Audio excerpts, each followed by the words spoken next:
রবীন্দ্রনাথ ঠাকুরের লেখা কবিতা।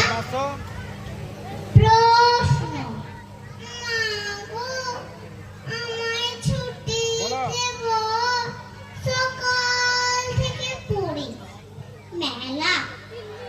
এখন আমি তোমার ঘরে বসে করবো শুধু পড়া খেলা।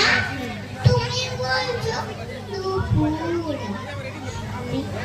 না হয় কেন, সত্যি হলো তাই।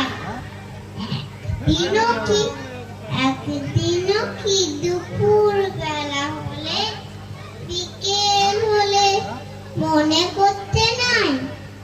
আমি তো বেশ ভাবতে পারি মনে সূর্যি ডুবে গেছে মাঠের শেষে। বাড়ি বুড়ি চুপ করে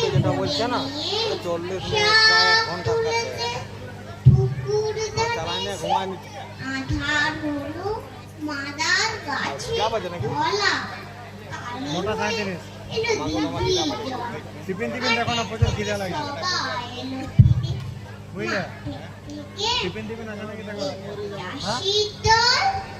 মনে কন্যা উঠলো তারা